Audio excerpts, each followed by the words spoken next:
Hey, now there's 6 of us. Who's this? It's our guest. It's Eric from Child's Play. Hello, Eric. Hello. It's great to be here virtually. Yay. You've been coming to visit the Meat Space Desert Bus since 10? I think 11? even Not 11. well, it might be 10. That might have been my first. 10 was the last time we numbered it. 10 was the last time we numbered it outside of... There was 10. Years. The helicopter place was after 10? Yes, that was whatever No, year that Helicopter was. Place was 9. Helicopter Place was Oh, 9. yeah, right. I was there for that one. Okay. I have this information somewhere. That was my first one. Oh, yeah. Yeah. That was everyone in that one room. That was awful. It was so warm. It was warm, but it worked. We made so many friends with all the people that were like in the building, which was sweet. They did not like us. Yeah. Themelin asks, do we know the cause of the freezing? In that particular instance, no. But don't It was worry the about cloud. It. It's fine. Yeah. The cloud did it. We're going to say the cloud. It was not my button, so don't worry about that. It was never the button. It was lies. This is a slander of the button. That's just what you'd say if it had been the button. Yes, and your point? You're awfully I mean, it would have defensive, been-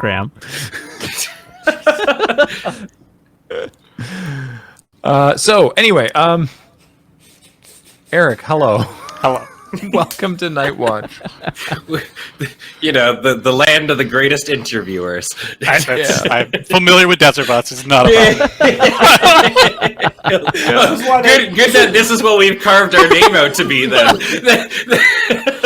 Eric Watch only gets People have been repeated saying guests. things recently. Is there anything you'd like to say back to them? What was that? Eric, a lot of people have been saying a lot of things recently. Is there any way you'd like to respond? Super green. Fantastic. No, I'm super excited to be here. It is, it's amazing that you guys do this every year, and we're super grateful. So Thank you.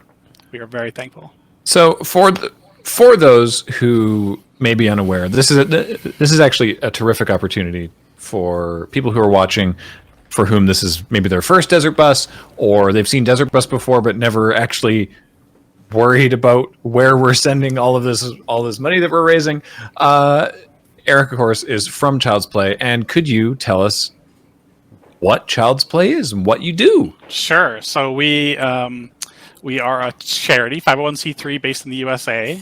We've been around for 16 years now, Holy moly. I think. Yeah. Just a couple years longer than you all. So our core mission is to provide games and toys and electronic entertainment to children around the world stuck in hospitals, but also domestic violence shelters and other places where they are bored or prone to anxiety or in pain or lonely and need some therapeutic video game time. Not just video games, gaming time. We have a couple different programs. The hospital program is our sort of biggest one and the flagship one. It's the one that gets talked about the most. We provide aforementioned games and toys, Xboxes, PlayStations, DSs, Switches. We did do DSs. Technology marches ever forward. It does. It Yeah. does. Geo. iPads, different things to hospitals around the world. Nowadays, we do it via cash and let them buy their own things. We found that hospitals generally don't know.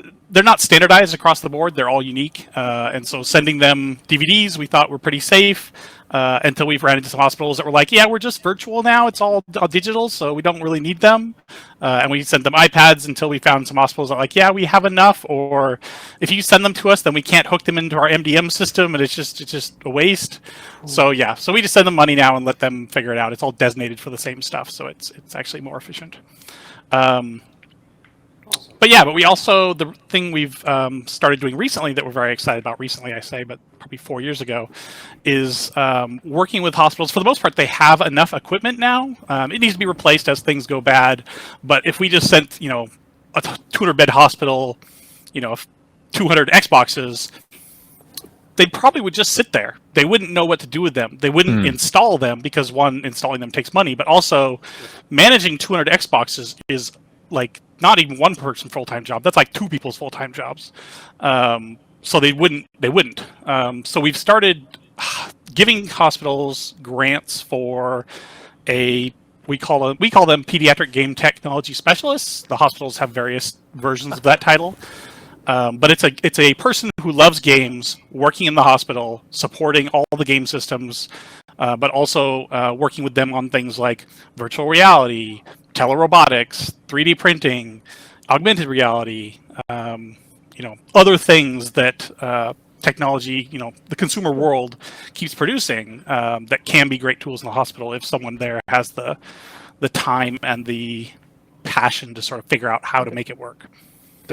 That's so cool. There's so many people in chat who are like, I want to do that job. Yeah, there's actually, so I can tell you that Seattle Children's actually has one that should be opening. Like, it was supposed to open last week, and maybe it'll be this week. But keep your eye, if that is something you're interested in, keep your eye on Seattle Children's and our Twitter. Whenever we find one that's available, we post it on our Twitter. So they're around. There's about call it 20 of these jobs in the world right now. So it's not like a big career field right now. Don't quit your job because you think you're going to go do this. Fair. But if you are interested, you can reach out to us. Definitely at some point, reach out to your local hospital. Most of them don't allow volunteers right now because of reasons. But yeah, get some experience volunteering in a hospital. That's probably the best path into it. I was going to say, yeah, like what kind of background do you look for in that kind of stuff? I mean, it varies so much. So the things, there's not like a given career path, being it's so new.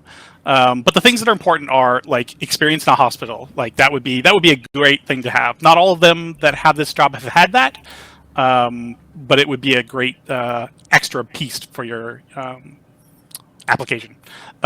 Experience working with kids in various situations. We've had some from education, some from camp sort of situations. That would be great. Obviously, a love for games. You don't necessarily have to be IT oriented.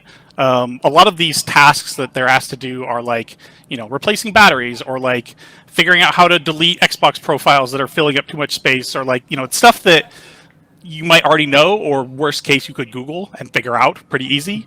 It's just you have then the time to do that. I feel like there's a third thing. Patience. Patience. Well, yeah, patience.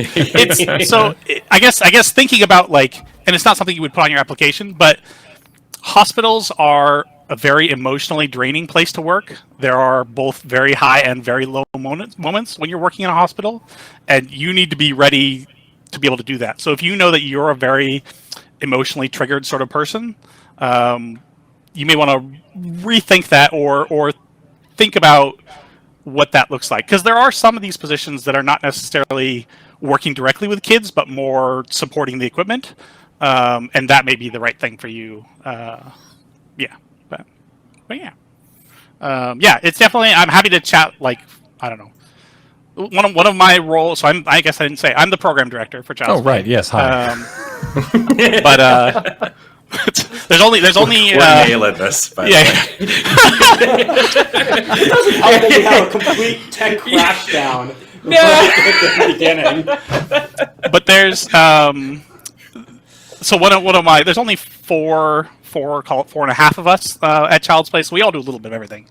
But one of the things that I do is try to work with the community of game tech specialists around there and try to keep them communicating together, because like they're the only ones doing their job at their hospital, and that can be very isolating if you're the only person that's doing your job at your place of work. That can be difficult.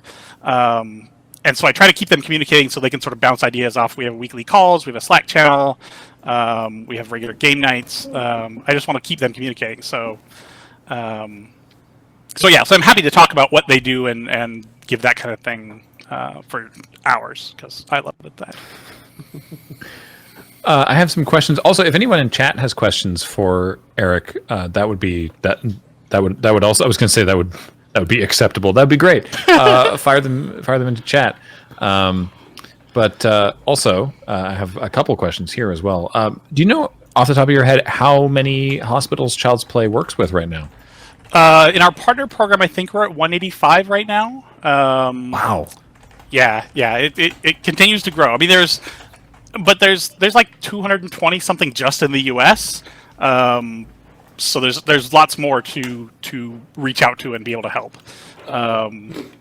Jordan, what Yeah. happened? I don't know. Oh, Did it do the thing where it stopped? Also, the bus still says Graham, which is not true, but that's fine. Did it just reset? Hit the load button! I Yeah. did hit the load button and it's not working, y'all. I do hope you guys get a point. Not that I mean that's not. I just The it'll be points are- great. It'll be great. the points are not the points are not the point, but I would No, like to yeah. get a point at some I at some didn't point. touch anything. I don't know what happened. I mean, that seems That's like a why problem. the bus crashed. Yeah. Yeah, you need to touch left occasionally, and you No, need to get out of keep here, you touching two. A. I mean, we'll do some bus homework. You know, like Well, you get to Each of rename us- it now. each of us takes an hour off camera and drive the bus for a little bit. I'm so pass it off. sorry for completely hecking that up there, y'all. Oh well, shame about Ichiban, but you get to name it after an RPG character of your choosing, or not. You can do whatever. Yeah, what RPG character are we naming after this time? We're about to find out. Don't even worry about Jordan- it. Just go with the interview and pretend I don't exist. Jordan, I can't help but notice that you're typing in completely blank letters. Like I said, Uh, continue with the interview and pretend I don't There, exist. there's Ben. nothing. There's nothing actually going into those. Anyways, deep Kingdom Hearts reference. Go ahead. Okay, so some of the other questions here. TQ is going to be pulling some out of chat if there are any in chat, but I have some other ones here. Is there anything that any sort of programs that Child's Play is doing that maybe the general public wouldn't know about necessarily because it's not like a marquee thing? I mean, the domestic violence shelter clinics is something that we don't talk about a lot, but we still do. We've hit a bit of a plateau with it because frankly we've had a hard time getting a hold of them. By their nature, a lot of them are confidential. Their addresses are kept secret, and Interesting. so it's not like and there's a lot of different organizations. They're very there's some centralized, but they're very I don't know, whatever, separated. I don't know, isolated. I guess I don't know. Right. But yeah, so that's a program. What we do for them is we give them a Xbox or a PlayStation, usually Xbox, because we have more of those on hand. We load it with a bunch of games, preload it, and then we put it in a games case, GAEMS, games. Oh right. Yeah. It's like a clamshell suitcase that you open it up, and there's a monitor, and then the case or the console in there, so they can sort of put it on a shelf. You know, because a lot of them are fairly small places, or they're jam packed with people. They don't have a lot of room for like carts and like things. And some of the people in them might want to play them like in their room and stuff separately from in the living space, the common space. So we give them those so that they can sort of have them available. But yeah, if you or know anyone that has any contact with domestic violence shelters or sort of shelters of that kind, definitely have them reach out to us. There's like a dozen of these sitting in my office that I would love to get out there. So. All right. Yes, that would be great. Aquilian Knights in the chat says that they tried to get their local shelter involved, and they worked with victims directly in a prior job, and it was like pulling teeth to get anything done. So this is backing up what you've said. Yeah, they are busy people as well. Like getting some game systems is not their primary task. No, and a lot of them are volunteer run and stuff. So I fully understand. I'm not blaming them at all for not signing up, but if you do know some. Give them some pokes and let them know that we would love to just send them a thing. It's not a complicated process. It's pretty easy. The other major program I guess we have is our grant program, which is grants can be things like the game tech specialists. They can be I don't know. We did a grant for a organization a couple years ago called Gamers Outreach that does make video game carts, like hospitals grade video game carts to go into hospitals, and they were only doing about 10 or 20 a year, and so they couldn't really get. They weren't making enough to be able to invest in the molds and things to be able to do it cheaper. They were kind of expensive, and so we gave them a grant so that they could invest in the molds and whatnot to knock about $1,000 off each cart. And so they were able to do a lot more for the money that they were able to do. So things like that are, I don't know, odd or help the greater good, I guess. We sort of do with our grant program. Right. Yeah. Here's some questions from chat. How could a hospital that I or my partner work for contact Child's Play to see about working with them? So the easiest way is email. info@childsplaycharity.org is our best email for that kind of thing. Actually, I take it back. foundation@childsplaycharity.org would be the best email for that. Either would get to the right spot, but I'm the primary person that deals with the foundation emails. Tabby, who I think is in the chat, is the primary person that deals with the info emails, and I'm the one that does a lot of the onboarding. So foundation is better. Sorry, something just flew into my eye. Oh. Not like a being, just like something drifting through. Probably some of my cat drifting through the room. But yeah, Thank you. I guess just so you know, so generally for our partner program, we limit it to organizations with at least 20 inpatient beds. If they're smaller than that, we're happy to help with grant programs and whatnot. But our sort of annual gift program would probably be too much for them. It would give them too much, more than they can use as far as money and stuff. So as long as it's an organization with at least 20-ish inpatient beds, and feel free to reach out regardless, and I'll happily chat with them. The other thing I guess we do is, in the last several years, is try to be a knowledge resource. About 4 years ago, we started actually visiting hospitals. I think we visited something on the order of 120 before everything's shut down. Right. Yeah, it was a lot. We did a lot of traveling. We found that, for the most part, the staff in the hospitals are not people that play games regularly. I would say they're not gamers. I don't usually use that word, but like they probably play on their iPads and phone games and whatever. They play games like most people in the world do, but they don't consider themselves a gamer. They're not into it, and so they don't know about game stuff. They don't follow E3 news. They don't that kind of stuff.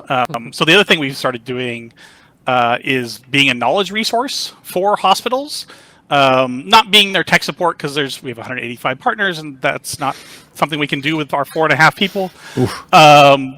But just being a knowledge resource. So last week I've talked to some of them like, hey, we had 20 consoles that we bought 3 years ago, and we're looking at upgrading. What are our options? That sort of stuff, and I'll happily chat with them about different console options, pros and cons. Other sort of software subscription options and different things. That kind of thing.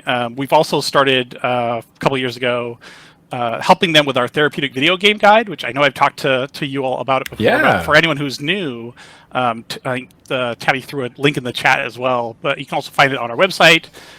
It's a tool to help someone sort of think about games in a different way. So many people play games when they're bored, obviously, but some people play them when they're stressed, right? They play certain kinds of games that they're used to.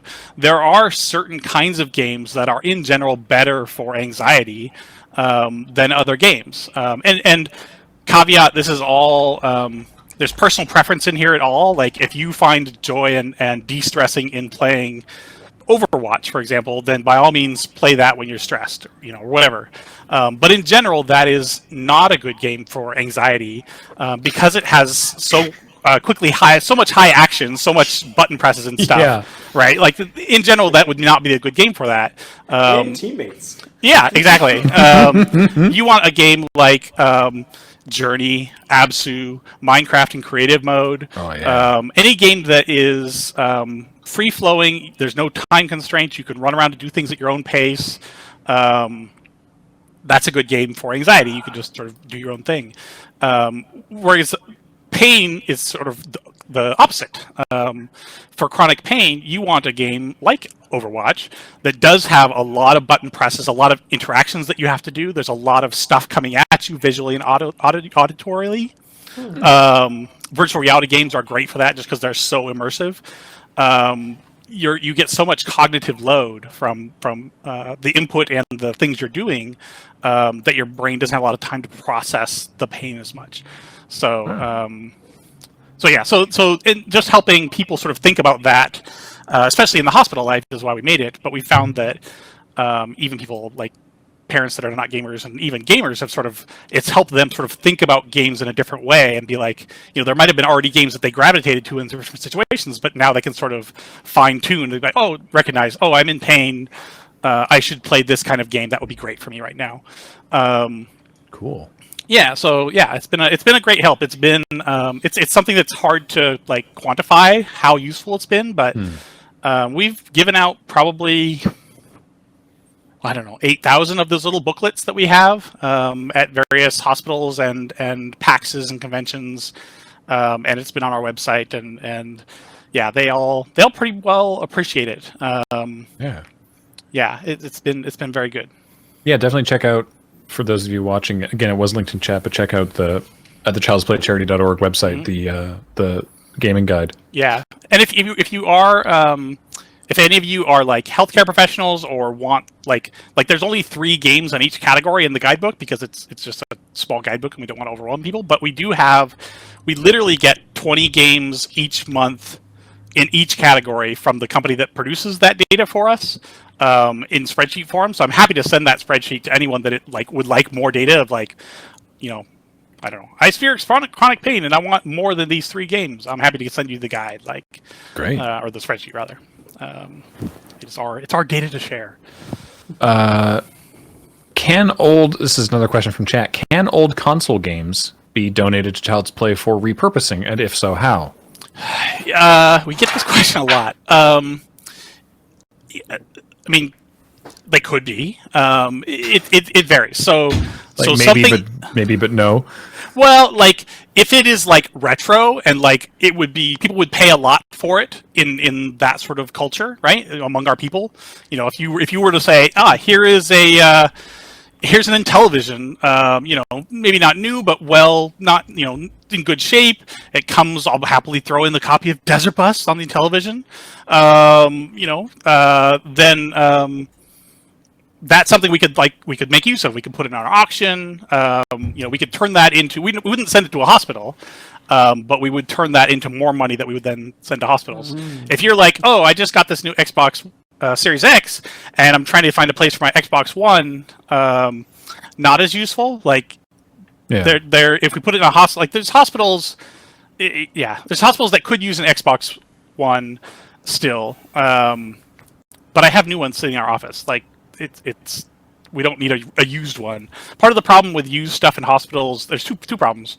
One is stuff in hospitals is used a lot by a lot of different kids who may be rough on it, and so it gets broken faster than other stuff. The other problem is that it's infection control, and there's. It's not like they're going to catch, COVID necessarily after it's been in the mail for 4 months or a month and whatever, but, they'll wipe it down and everything. But it's still it's not worth it, I guess, for them.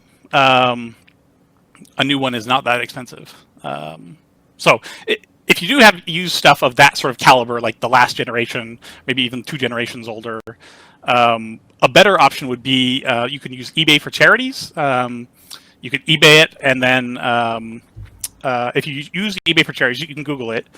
You don't pay any fees on the thing you sold, depending on the slider. I guess depends on the slider you use. So you can say 100% goes to Child's Play. Registered. It marks it in the eBay auction. You don't pay then any fees, and the person buying it knows that you're not even going to see the money. It's just going to go right to the charity. Neat. So so something like that, I would say that kind of thing. Definitely, if you have something that's sort of borderline, reach out to us, and we're happy to sort of talk to you about it. But in general, if it's something that would, a nerd like us would sort of be like, oh yes, then yes, we would love to have that. If it's something that's like, I have that sitting in my closet, probably eBay it or do something else with it. By all means, you can reach out to your local hospital. They have varying policies, but it doesn't make much sense for you to sort of mail something to us and then also try to find a hospital and mail it to them. You might as well just bought one for them. Right. Yeah. But thank you for asking. Yeah, there have been several questions around this, which is, does Child's Play work with the mental health wings of hospitals? And if not, do you have is that something that you would consider in the future? We certainly do. We would certainly consider it more. There's actually there's a couple mental health wings that have done like grants specifically for us. Actually, mental health organizations, I guess, that are not, they're not really inpatient, but they are, some of them, the ones that have worked with us so far, but are, outpatient or short stay organizations. And they have done grants with us. We've given them, iPads and different things. Obviously they have different, a little bit different like needs and concerns than a normal hospital. But they still have kids. Kids still love games. A lot of times they use them as positive reinforcement and different things to sort of help their kiddos get comply with whatever programs that they're trying to get them to comply with. So yes, we do work with a lot of them. Happy to work with others. If you have any that you're thinking of, by all means have them reach out. If they're a normal inpatient sort of organization, we're happy to sort of roll them into our regular program. If not, then that's what our grant program is for, to sort of do ad hoc, like bespoke gifts for different needs. Awesome. Yeah, for sure. Incredulous passerby in the chat is very happy to hear this. Good.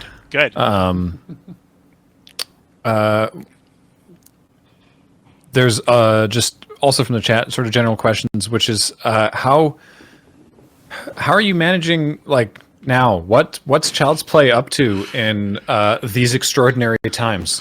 As a charity, we're working from home, obviously. Right. But most of our work is email based, website based. It can be from home just fine. That hasn't really slowed us down in that way.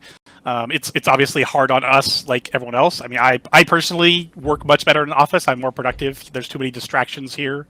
For me, even trying to set up office spaces and have personal rules about different things, whatever.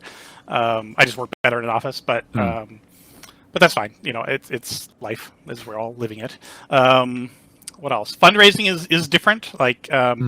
We're as a plug, we have our annual charity auction coming up, and normally it's a in-person dinner auction, and I like to say wonderful. I hope everyone that's been there also thinks that. Yeah, I had to miss it last year, and I was really bummed to do so. But this year it's going to be virtual, and we're hoping to keep that same vibe and make it a wonderful event, but that's going to, impact our fundraising ability of it, probably. There will be less attendees, maybe. I don't know. It's hard to say. But anyway, so fundraising is very different. In that way, we get a lot of money from fundraising at PAX events, selling merch, but also the physical fundraising of them.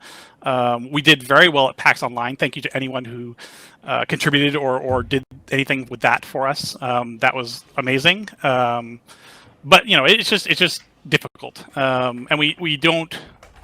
Part of it is a lot of the people that would normally give to us are having tough times themselves, and so can't give more, which is completely understandable and not a problem at all. Don't ever let me sort of be like, I'm guilting you into donating because we're hurting. It's not. We're fine. We're not going to fold at the end of the year or anything. Good. But yeah, that's probably the biggest one. Hospitals. Hospitals are having a tough time right now. A lot of children's hospitals drastically reduced their censuses. They basically stopped doing elective surgeries and things when COVID hit because they wanted to keep their beds open. Right. And that then hurt their bottom line. And so a lot of hospital staff had to go on furlough or part-time or whatever, especially the child life staff they're not a money-making aspect of the hospital, if you will. They're not the nurses and the doctors that are making the surgeries happen and the procedures happen. They are essential, but they are not money making from a dollars and cents perspective. So a lot of them went on part time or were having tough times, or had to go furlough.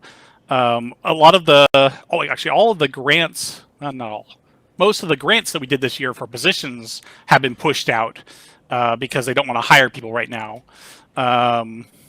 So it's tough for them, but we were able to still give them our annual gift, which they were enormously grateful of. It was the same. I guess we had the same budget that we did last year, so we were able to sort of match that gift and have the same sort of amount of gift that we did last year. We actually, in addition to the cash gift, we send them a physical package. Well, we send the U.S. ones a physical package because it's difficult to get them internationally, because they're like filled with miscellaneous things that it's hard to quantify in a customs form.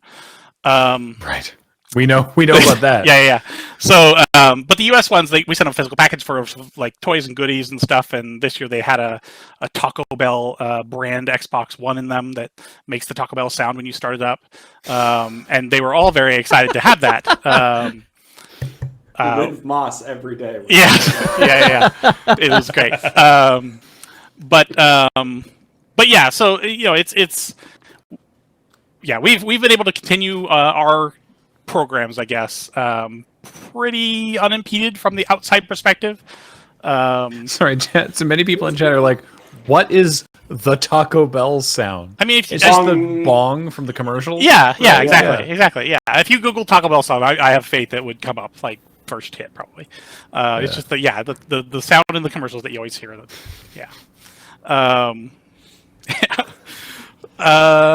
What else? So it's been. Like many, our life is different, but the charity has been able to proceed with little impact to our hospitals and shelters that we help. So, right. Yeah. I have the Taco my own Bong queued up. voice in my headphones. Why is that? Oh, that's why. Sorry, that was my fault. Oh. Because you have the. Okay, go ahead. Play the I thing. have the Taco Bell Bong queued up. Go ahead. If Do you it. want to hear it? Yeah, do it. Oh God. There you go. It's the I'm Undertaker really glad appears. we paused the stream for that long. To Awesome. Good. So I'll fire two more things your way.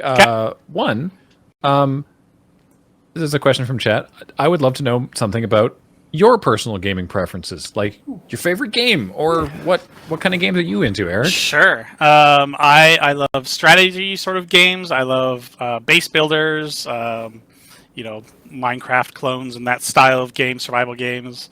I've been playing a lot of Division 2 lately. I enjoy the wandering of that one.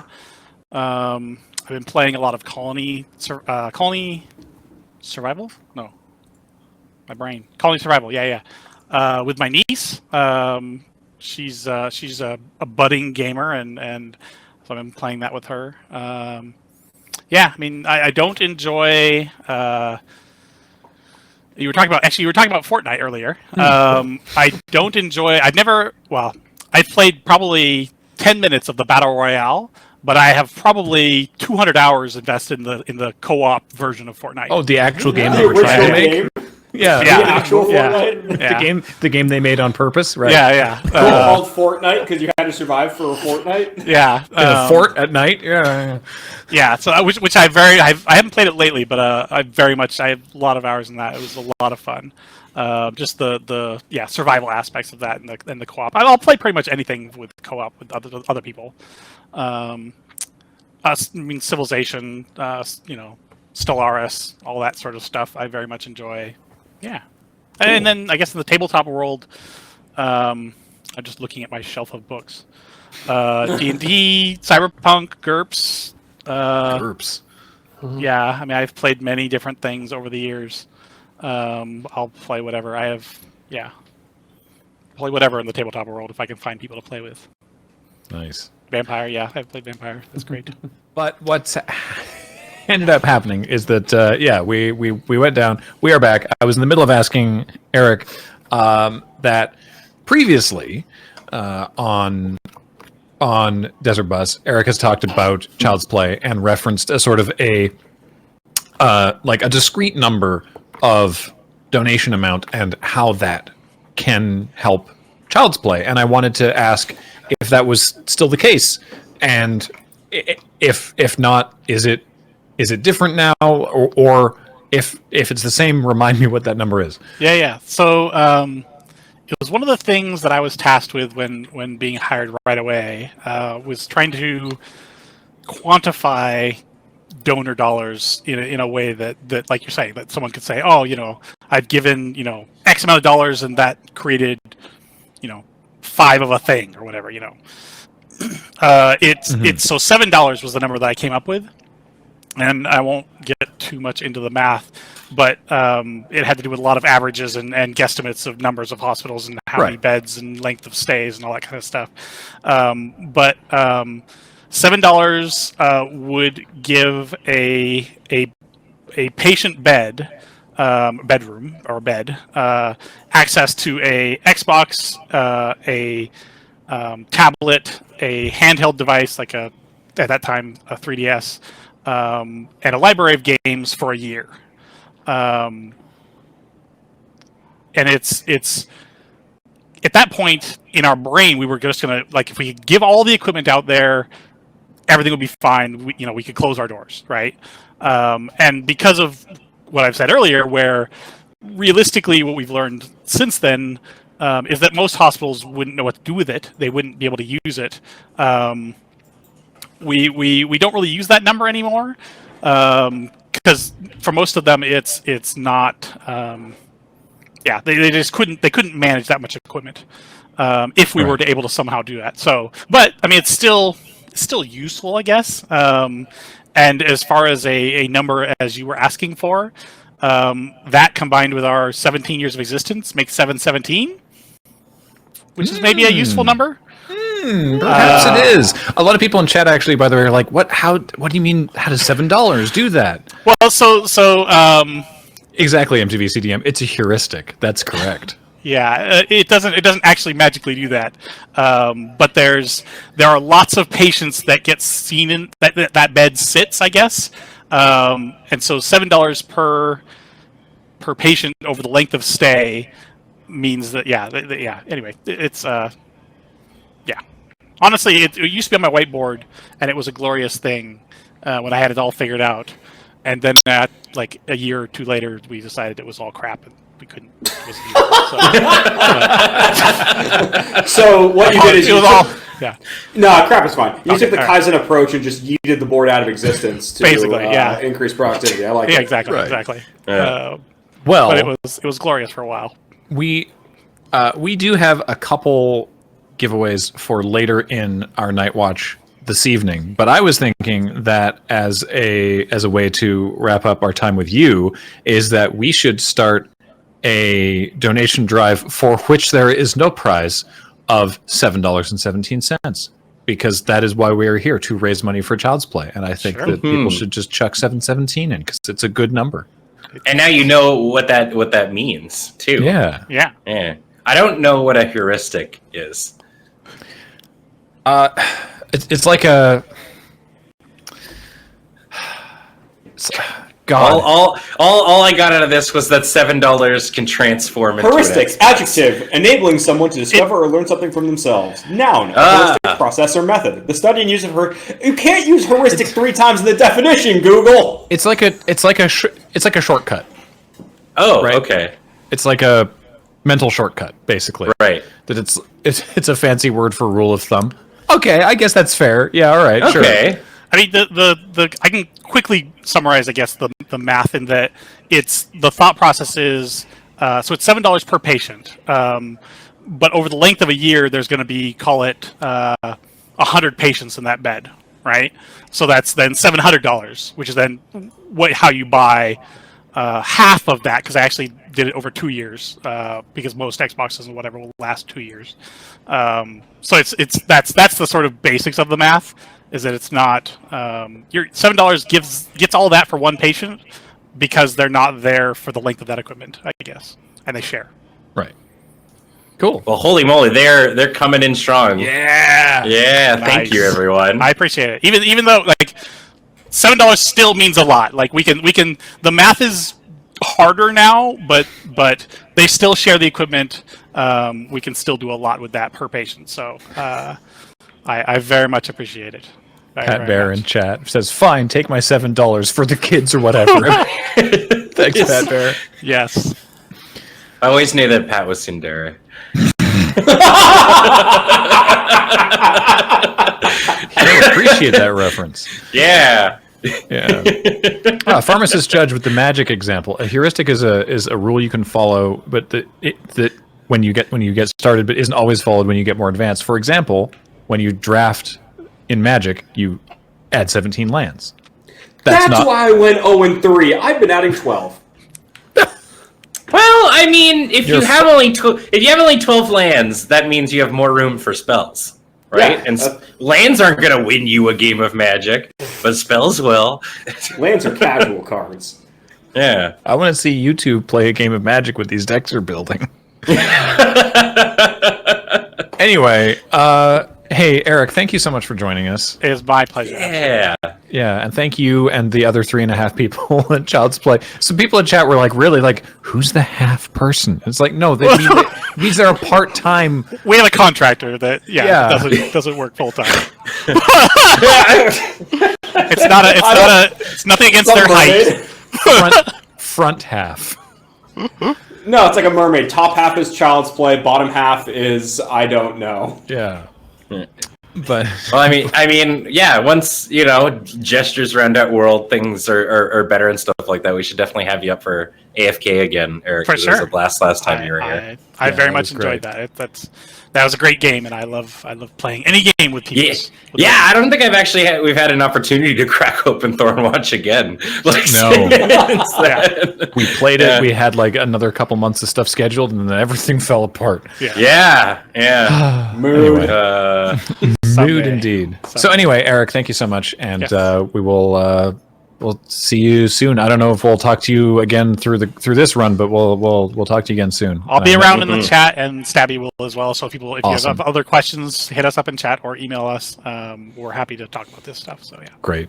All right. Awesome. Bye. Thank you, Eric. Bye. Bye, Eric.